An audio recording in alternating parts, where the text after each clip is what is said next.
Hey everyone, and welcome to the Power BI quiz. So happy here to have you all. We have a special guest here who you are not able to hear or see yet, but will be in a minute. So before we get started, I thought I'd introduce you guys to the quiz and to the rules and to the prize, and then we'll invite our guest in a very short time. So, first of all, to give you guys some time to prepare, we are using Kahoot. This is not new, this is what has been used for the Power BI quiz ever since it started. But there's a mobile app which can sometimes work more smoothly or better. So if you want, you have some minutes now to start downloading the app. Otherwise, where it's happening is on kahoot.it. So if you have the app, it'll just be in the app. Otherwise, on any browser, go to kahoot.it and you will get a game pin in a few minutes. Use that pin and you will be part of the quiz and we can start playing the game. So, for those of you who have been participating in this before, there are some small changes. You are now asked to add an email. This email will not be published or shared or spammed or anything. It's merely a way for me to reach out to whoever wins the prize and actually make sure that you get the prize. And behind the scenes, it's a way for me to have an ID for you guys, so you can have weird and quirky nicknames, and I'll still be able to track how many times you participated and give you all the credit for being return audience. So when we start the quiz, we are quizzing in real time.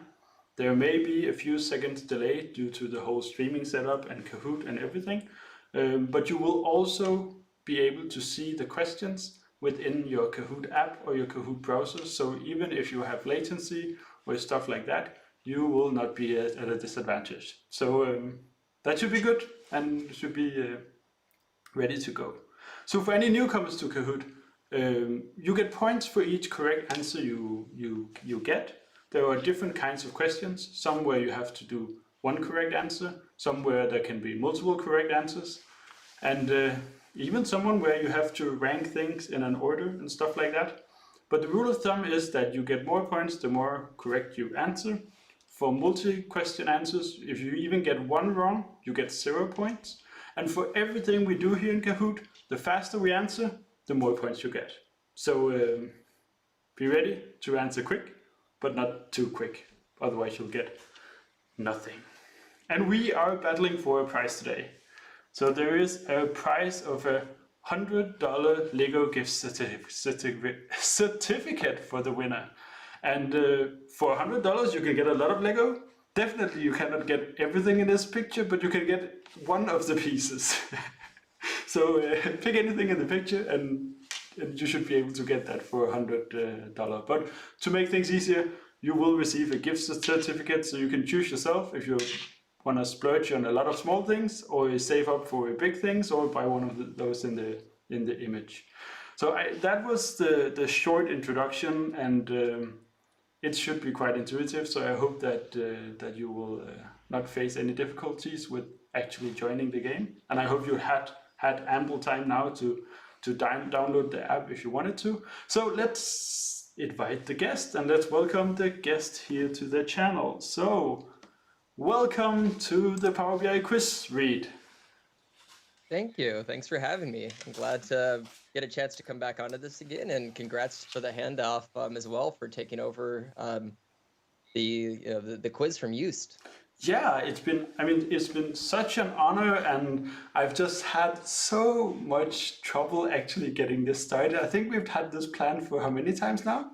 3 or 4? Since like September, October, Yeah, or other. yeah. Yeah.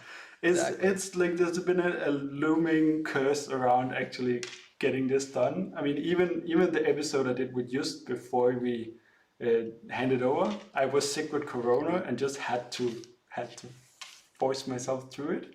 And ever since then, every time there's just it's been a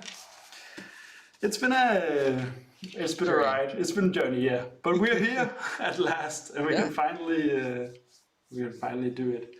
And I just want to check with the audience that sound is working, that you hear both me and Reed, because this is the first time. So I am expecting some. What do you call that? Do you call that child diseases in English? Like we call that in Danish. The would that be like the keyboard sounds or just things that can go wrong? So that would be like when you start something new. There's always something that will go wrong. Oh, okay. Yeah, yeah. Interesting. So it's Murphy's Law, but Murphy's Law only when you start a new thing. Yeah. It's like the things that can go extra wrong that first time. Exactly. Yeah. Okay. Exactly. So I haven't seen anyone in the chat saying that they don't hear us. So we assume everything is working and that we can get started with the quiz. So Yeah. Looks like people are saying sounds good. Yeah. Also, as a fun mention by Lego, they just announced this and it's coming out next month. But they're releasing a new Lord of the Rings Lego set, which will be it's a giant Rivendell scene, Wow. which will be 6,100 pieces, which is the third largest set they've ever released. I think the only two bigger than that are the Death Star and like one others, but it's the third largest Lego set ever released. Wow. Yeah, I think I saw images of that. That's pretty. Yeah, it's pretty wild. It's like $600 US. I mean, it's a big set. Like it's nearly the size of my desk. But there's definitely like the kid in me and the adult in me is like I really want to build that. Like it's gonna take me months probably in terms of how putting together 6,000 Lego pieces, but I'm definitely wanting to buy that Lego set. For sure. So I'm excited about the next step if the quiz is also with us. So let's move to the quiz screen here. Yeah. So in the top of this, it's this way. In the top of this this window, you will be able to see a game pin. Go to your Kahoot app or the Kahoot website, and you should be able to type in this code and join the quiz. So I'm just rooting now for this number to switch from 0 to something else in a bit. Excellent. I think the last time I was on was two to 3 years ago. Yeah. Right around then. Do you remember the topic you had back then? I think it was more specific on just visualizations, where this will be brought more broader to like kind of desktop and reporting features in Power BI Desktop. Yeah. And I know previously the questions were a bit more simplified. It's kind of fun to write them as well. So I think there's going to be some fun questions in here for people to participate with. Definitely. I mean, I've had the sneak peek and I enjoyed them, and there was also some more or less fun ones in between.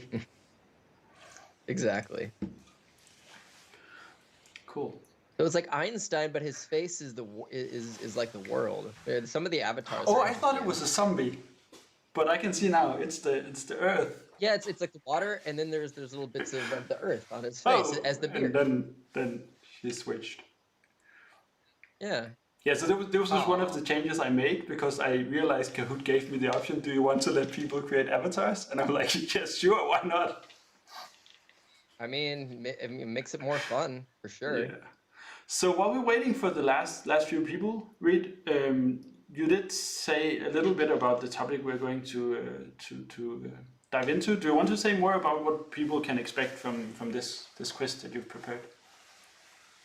Yeah, absolutely. So I mean, it's the other previously it was very heavily focused specifically in visualizations, and I wanted to broaden it up a bit to kind of just focus on Power BI Desktop and mostly the report authoring environment, like when you're building out the report and everything else, and as you're going through the development process for that, while teachers sitting around, individuals who spend a lot of time basically just doing authoring in there, and also just how the product has evolved over the years. So there's a few things as well on releases and orders and some other stuff. So not only like what's available today, but how has it grown over time?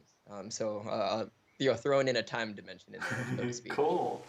So the overall topic is, well, basically everything around Power BI Desktop and what we can do with it as a reporting tool. Exactly. Very cool. I don't see anyone. Oh, we had one more new person. So I'll say we'll give them a few seconds, minute more. Yeah, are you like why people are popping in? As we're getting closer, are you excited for sequel bits? I was about to ask you the same thing. Yes, I am so excited. So it's and I normally don't want to be like making advertisement for events here and there and stuff like that, but this is just one of my favorite events. So of course I'm very excited about that one, and also just I mean, meeting people and yeah. you have a costume picked out? I haven't. I've spent a lot of time thinking about what I wanted to do with it, but I've actually didn't purchase a single item or anything, so I'm still at 0. And every day my like the bar for how good it has to be, it gets lower and lower until the day that I'm going there probably without a costume or something. I don't know. Then it just becomes an Amazon purchase Yeah. for like Oh 20 no, we're bucks. past that point. I need to go to a local shop and see what I can find now. So- I guess yeah. Like, I'm a little spoiled because I get 2-day delivery Yes, for pretty much yes. everything I order here in Seattle. That's first of all, that's a Seattle thing, but also it's an American thing. I mean, here Yep. the deliveries from Amazon is like, I think I would be lucky if it's a few weeks, Okay. depending See, on the item, but depending where we order from. But yeah, it's okay, fair enough. they didn't enter the Danish market yet. Let's just put it like that. Oh, so you're getting it shipped from other Yeah, countries too. I think UK or Germany. Anyway, Okay. Then, people have joined, and I haven't seen someone joining for the last 1 minute or so. So I am assuming that that we are the people that we want to be. It's good to see this turn up for the first event. So how about we get started? let's do it. Let's do it.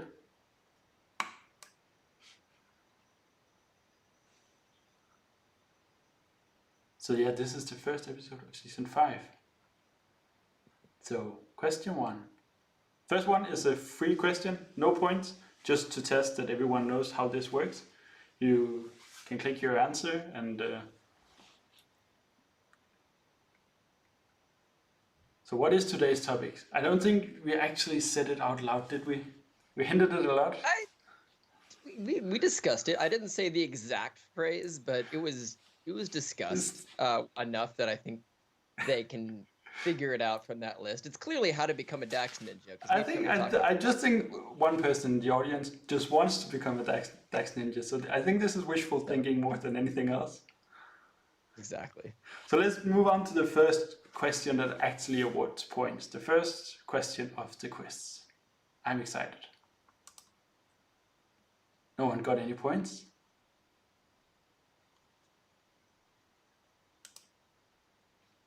Auto Parrish in the lead with no points. Oh, we start with a multi-select. What are the current ways, non-workaround ways, but current ways to implement field parameters? And the answers here are changing slicer selection, changing a field in a visual, changing parameter strings for direct query, and changing incremental refresh policies. That's such an I interesting... figured I had to include the term non-workaround because there, with something as robust as field parameters, there's ways to probably hack around a few things. But I just wanted to make it very explicit, like what are the officially supported, like a field parameter can do this. Yes. Yeah, and the moment you say that something is not possible with field parameters, someone is going to invent a hacky way to do it the next day or something. I mean, it's just yeah.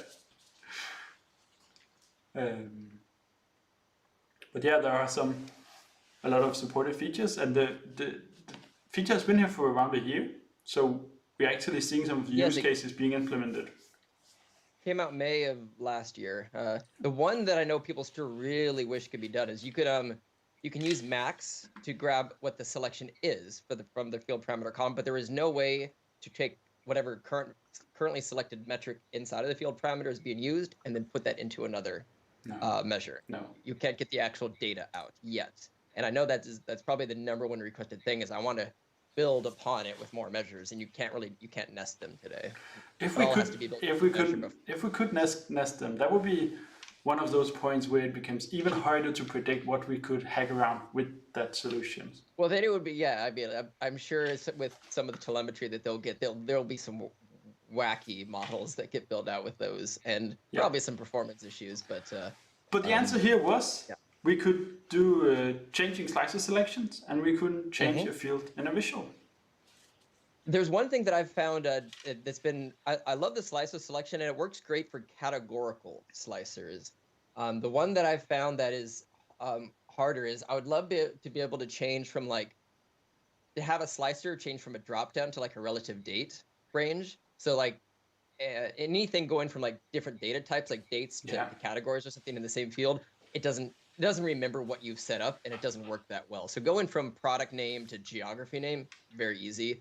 But it can't really dynamically change the type and the slicer configuration, which hopefully eventually comes out. But it would be nice to be able to switch between data types and have basically one master slicer on your page, and then a second slicer that just lets you pick what you want to basically filter by. Yeah, that would be cool.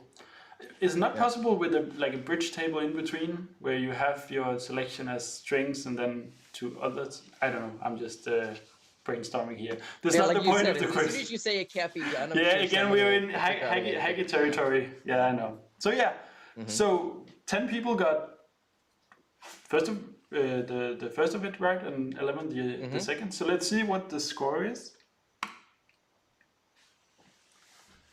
Oh, Kieran T is ahead by not a lot of points. Cool. Just a wee bit. Remind me how the points get awarded. Is it also speed on how quickly you can guess? Yeah, you get points for the amount of correct answers if it's a multi-question, and you also get points for how quickly you click that submit button. And if it's a single question, I think it's awarded more points because it's a single answer, but same thing, the faster the better. So let's see how it changes in the next question. So question number 2. What is the character limit for standard text used in the header info tooltips? Is it 150, 250, 350, or maybe 450? People are answering quickly here. Is it because they know the answer, or is it because they just have to guess? Oh, a lot of people there. And for context too, it used to be called like info tooltip. Now it's technically called the help tooltip. They've rebranded it, but I think everybody understands it's that little question mark that you can add into the visual header for context to explain a visual. Yeah, 250 characters is really not a lot of text. It's not a lot, and a workaround for that, and one of the reasons I know this is the training that I give whenever I deliver on-site trainings with clients. You can attach a report page instead. So kind of like a visual tooltip that can render a report page. So what I've done, if I want to do like rich text formatting, so like maybe there's a particular word that I want to underline, I want to bold another word. You can't do that in the standard one. You can just format the entire body of text, but you can build a little report tooltip page, put a text box onto there, maybe a logo and some other stuff, and customize it. So you can build out a beautified version of that with a longer body of text if you need to. But then you have to have one page hidden for every single like individual tooltip that you would need for that. So there's a double-edged sword. Definitely. Cool. So let's see how that changes the score. Wow. We have Michael Schwaney. Sorry for the pronunciation if that was completely wrong. But yeah, still it's a tight race here. Donald coming up in the back there. Yeah. And I see Fran. Okay. Jill. Yep. Nice. And then a few people have answer streak, I guess, of 3 so far.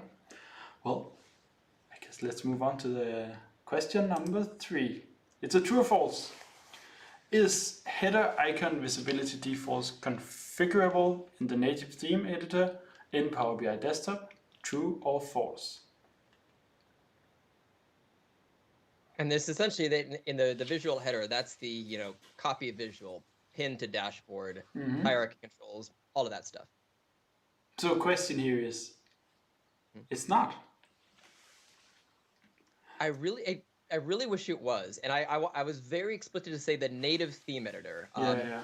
If you can write JSON, you technically configure that for the report, but you have to go hack together your own file. There really should just be a master setting somewhere in that theme editor where you can go to visual header, like pinned dashboard. I can count on one hand the number of like reports in the last 3 years that I've built that required a dashboard. Yeah. It's very rarely used, and like you don't need to have a pin icon on hundreds of visuals in your report when nobody's ever going to click it. So I, True. as a practice, very carefully curate the header for every single visual. Like header icons on a slicer are completely useless for the most part. You don't need a focus mode, a slicer. So No. people are curious, they're going to click a button, things get break. So my encouragement to anybody building a report, always configure those and turn off icons that are not needed. Sadly, there's no master control, so it's a very painful process of going visual by visual and configuring them one at a time, or you copy paste visuals and reuse the settings. But either way, it's not nearly as easy as it should be.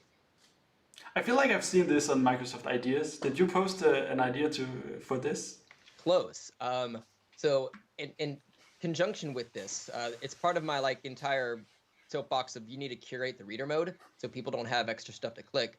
Part of that is visual level filters. Very annoying, Yeah. very confusing when somebody clicks a visual. There's no master button to say hide all filters for a visual or for the True. page. And that's my idea. And there's about 140 votes now on it. And I really do hope it gets added. But you have to go through each visual and you have to click the eyeball like 20 times on every single visual on the page to hide all of those. Yeah. Yeah. That's a lot of clicks, a lot of work. Yeah. Or a lot of work. Yeah. Mhm. So let's see if this changes the game. Hey, way to go. Oh, we got a So, new person in top 5. Sab popped up. Yeah, she did. I hope she doesn't win. It's my it's my girlfriend and my kid playing in the house back behind me. And if there's one participant, I'm not going to hand the gift certificate. It's them. But I felt pretty safe that they will not be able to win this. That actually is just as a random anecdote on that. So a couple of years ago when I was at a Power BI conference with like Adam and a few others, there was one of those, put your business card in a hat to win a pair of Bose headphones, and I'm up on stage as one of the panelists answering questions, and I jokingly put my name in the hat, and then they draw my name out, and they actually kind of look at me like, all right, we're gonna let you decide if you really want to keep this. Like they actually were. Yeah. It seems like no, I can't. That was a joke. I don't actually want to accept. Like, please go draw another name. Yeah. I am not going to be both the presenter and the person taking a $250 pair of headphones. No, definitely. Yeah. So let's move on to question number 3. Mm-hmm. Or 4. So what is the shortest allowed? One of the questions, actually number 5. What is the shortest allowed automatic page refresh for report pages using direct query connections? Is it 1 minute? Is it 10 seconds? Is it 5 seconds? Or is it 1 second? It's also a great feature. Do you know? So, pro question for you while they're answering this. Do you know what the what visual you would use as a workaround to achieve this before this feature was built into Power BI? So you could use a visual as a workaround to this, a custom visual. Yeah, that makes. No, I don't have the only thing. Axis. Oh yeah, of course, yeah. Because you could put that in the background. Yeah. You put a disconnected table into there, and you set the cycle for every 5 seconds. It basically toggles it triggers a page refresh. But nowadays we have this native functionality, and it's every second. Yep, it is down to a second. It also will say that when you publish it, based on latency, it might not be exactly. It might be between 1 to 2, but it even actually shows you a readout where it says you're getting approximately every 1.7 seconds, just because there's always a bit of latency with the web. Yeah. But yeah, 1 second is the maximum. They also, I would avoid maybe setting it to that because the images, when you refresh it, everything kind of flickers. So unless you have one chart where you're wanting to see changes over time, it's going to be really annoying to try to interact with stuff. But it's also not just about the flickering. It's also the point that you are sending queries to your backend sources every second.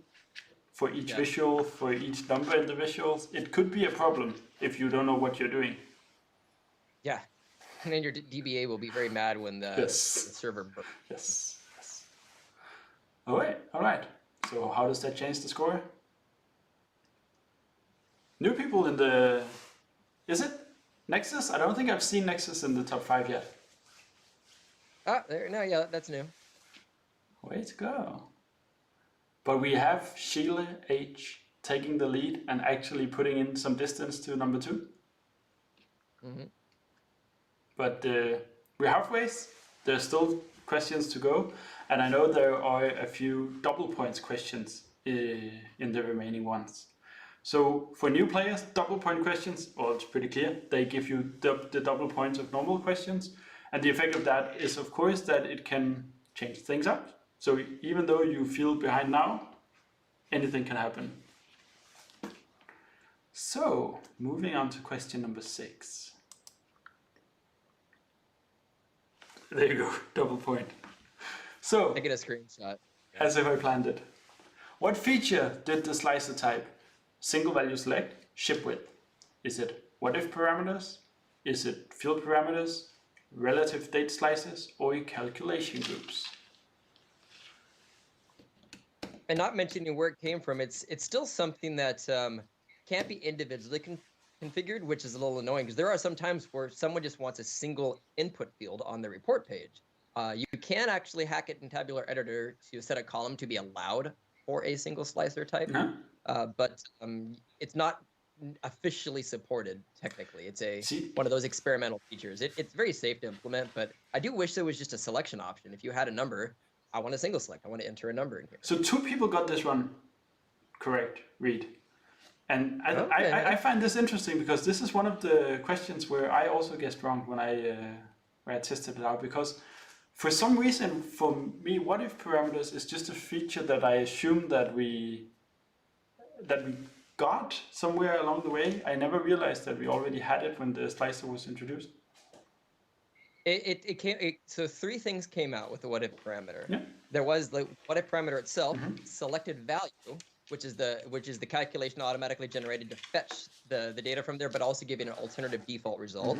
And then thirdly, single value select type, basically, which is just simply a that little input box that you can have that allows you to put one in, because you have betweens, before and afters, where there's the other gray box and all that, but where there's a single box in the corner technically to type in a number. That was not a slicer type before what if parameters came out, and you still can only technically use that with an actual column that's part of the what if, because it flags it as a certain type in the model.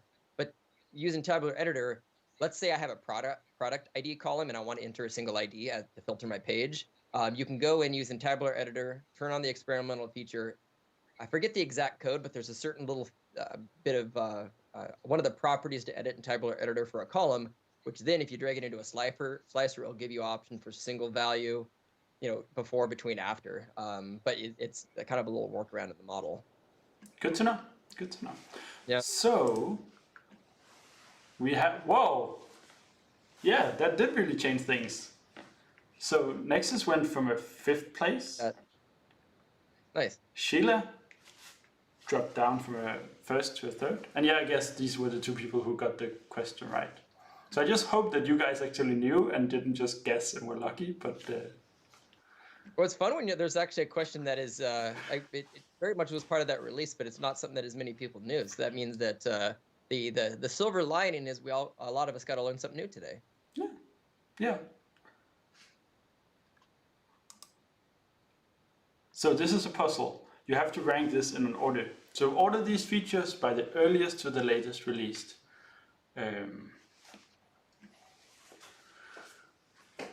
I should be able to remember if earliest goes top, and I think that is how it is, but one of these is still in preview too, and it's been in preview for like what, 2 to 3 years at this point.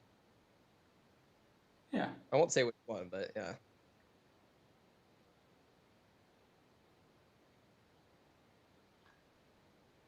I love tooltips. It's one of my favorite things in Power BI because there's just so many versions of it and so many ways to utilize them, and especially page tooltips. I love those. Pretty little mini Yeah, visual report. and tooltips can be so powerful when you want to help with the user adoption of your reports and help Mm-hmm. make sure that they're used the right way. So yeah, this was definitely tough. Read. I mean,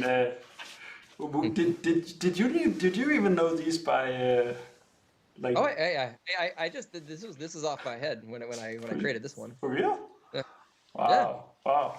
Yeah, I wouldn't have guessed either. So good job for those two people who got it. Been helpful, and then at one point, just on context to be, so like the report page tooltips is the mini ones that we have.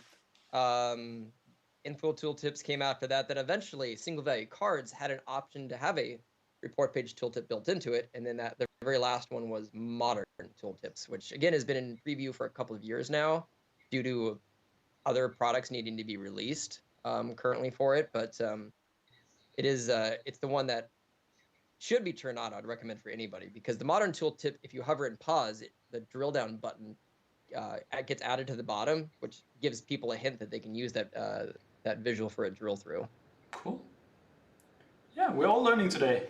It's pretty good. Mm-hmm. I like to stump people. What? I said I like to stump people. Yeah, you sure did with that one. Product, yeah. So let's check out the next question. Number 8. So when was the DAX formula bar editor added to the model view in Power BI Desktop?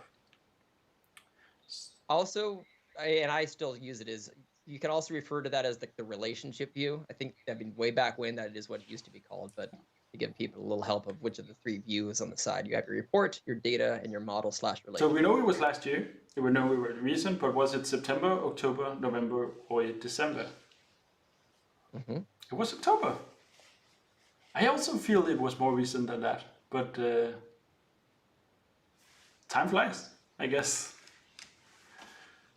It came out in parallel, and it was actually a little bit buried, but it was part of the relationship editor pane, which actually is the name of the feature that you have to turn on. In the preview option, there's relationship editor, and you turn that on. It also toggles on the formula bar at the same time. Yeah. I think I remember reading something you posted about being very excited about this finally. Well, it's nice to be able to be on any view and edit a measure. It's really, it's been annoying to have to go back to the data or report view simply to edit a calculation when you can edit every other property in the model. Yeah, yeah, and I think that is something we've seen quite a few features on in the last, I think, year or so. I mean, actually trying to align the development experience and not having to go to a specific tab and menu to do a specific action. It feels like things are being more smooth than it was a few years ago. That's at least my experience. Yeah, they're basically trying to create a feature parity, so a complete overlap of everything between each of the perspectives. So anything you could do in the fields list, on the report, the data, or the model view for the most part, outside of the properties pane, will be shared between those. So you don't have to constantly hop back and forth. Yeah, that's pretty cool. So let's see how that changes things here. I've seen a familiar name jumping up again, 4th place. I'm getting nervous every time. But way to go for Amadeo. I mean, still a pretty good lead, and we have a more exciting end here of the quiz than if someone was leading by 3,000 points. So she's climbing back up, only 200 points behind. Yeah. Nothing is set in stone yet. So let's jump to the next question. Question 9.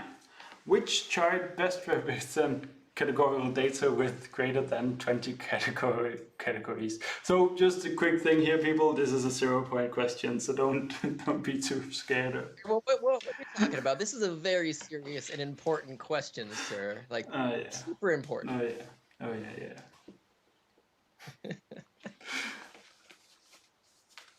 Clearly, the answer is pi, because pi is better than pi, but pi is not as good as pi. I have no words. So let's just. Oh, everyone agreed on the pie emoji.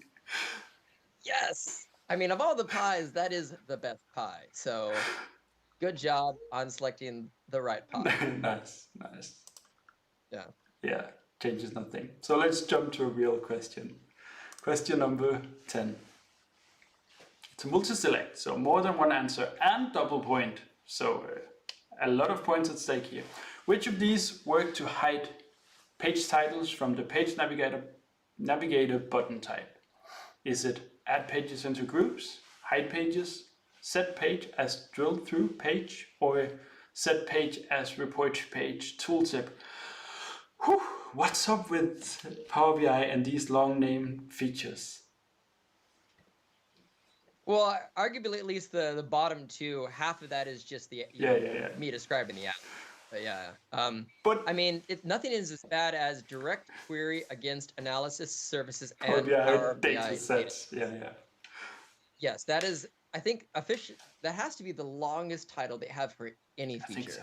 But hey, there was quite a few people who got this right. So pretty Excellent. good job. Yeah, that's a that is the one workaround for that, is because you can't group pages. Because in bookmarks, if you assign the bookmark navigator, you can select the bookmark group. Unlike Excel, where you can kind of group sheets, there's no option for that. But it is a nice workaround, and it works as needed. If you build the page and then go and set it as report page tooltip, it's not going to really do anything or trigger anything in the model, but it keeps the pages the same size. I will say, just as a pro tip for this, if you create a brand new page with nothing on it and immediately set it as a report page tooltip, the first thing it will do is it will change the resolution down to a tooltip size. So we'll change it to 320 by 240. So then you have to set it back. So that should be like the final thing that you do to kind of hide the page, is just toggle that. And essentially nothing else happens in the report other than it just disappears from your page navigator. True. Is this still applicable with the recent change to page navigator that we saw here in February? Do we still need to go? Yeah, I might need to look at the February release again. I didn't realize there was an update to the page navigator. But there's an update, and people are saying that finally the page navigator is now workable, because there's an update where you can kind of flip and switch which pages you want to have included in the page navigator. Okay, if that's the case, then awesome. Then but this is brand new, so I don't. No, we're pretty good about noticing those things. Customizable visible pages. Oh, there we go. All right, cool. Yes, there is. Okay. There is an option where there's a show menu where you open it up and you can toggle every single page individually now. Okay. So we literally all learned something today. That's pretty good. Normally I'm pretty good about, because every time I get the feature release, I go and mark what I want to tweet, do like a YouTube short or a video on, and I completely missed that one. So I'm going to tweet about that later. That is a fantastic update. Got it. So let's see the status of the quiz. Sheila is taking the lead again. This was a double point question, so again it changes things up. And it got Donald back on the leaderboard. Yeah. Sheila's back on the top. So we're approaching the final question now. It seems that there are still a few people here who will be able to take the lead if others don't get this one right. So let's see how this ends, and let's move on to the final question. Question number 11. And a double point, so it will change things. So what is the maximum number of group levels allowed for objects in the selection pane? Is it 10? Is it 20? Is it 50? Or do we not really know? Is it not documented?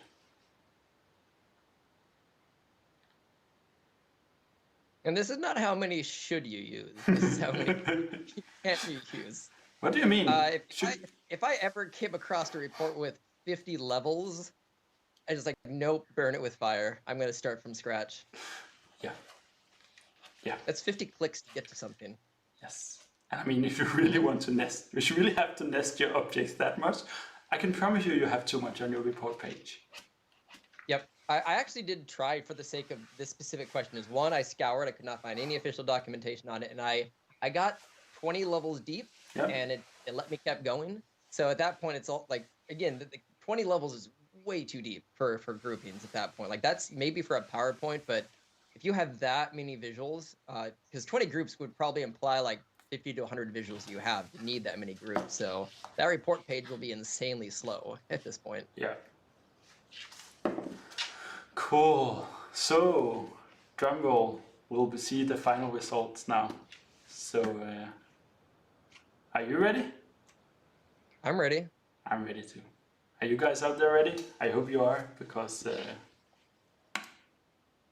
this is the podium. So 3rd place for Nexus. Well done. And Amadeo. I think we can guess who is the winner. Sheila. Hey! Hey, good job. Nice. It's really cool. So thank you guys for joining today, and just want to say that I promised on LinkedIn that there would be an announcement here. So I actually have something new to announce that I don't think I've even told you yet, Reed. So Maybe not. Yeah, let's see. So we've done the Power BI quiz today, but actually already this Thursday we are going to do a new thing. We are starting out on something we call the Data Platform Quiz. Yeah, so if you are not only interested in Power BI, but also interested in more data warehousing or backend things within the Azure tools like Azure Synapse Analytics, Azure Data Factory, SQL Server, Event Hub, what's the more? Azure Streaming Analytics. Well, basically anything that has to do with the Azure tools and data, the SQL tools and data, and anything that has to do with data wrangling, data engineering, loading in data, and not so much about Power BI specifics. Well, then Data Platform is probably for you too. So I guess there will be a bunch of overlap here, people who are interested in both of these quizzes. So yeah, new thing. I hope to see those of you who are interested in these things as well in just a few days. And very glad to have you today, and I hope to see you again next month, where we will have a new co-host. It will be announced on Twitter and LinkedIn, and it's actually one that I'm very excited about bringing in, and it will be a special episode where we actually combine the Power BI quiz and the Data Platform quiz into one. So that's a bit of a hint of who could that co-host be that covers this area. Okay. Yeah. Awesome. Cool. But thank you guys for joining, and Sheila, I'll make sure to reach out to you with the gift certificate so you can go buy yourself some Legos. And then I just wish you all a pleasant morning, afternoon, evening, or a night, whatever time zone you guys are in. And thank you for joining here, Reed. It's been an absolute pleasure, despite all the technical difficulties and whatnot. And yeah, it worked out pretty well, and I've had fun. I hope you have too. Yeah, absolutely. And thanks for letting me be part of ushering this thing back in and starting the next version, next season of it. This has been fantastic. Great. Yeah, glad to have you. And cheers all. Bye. Yeah.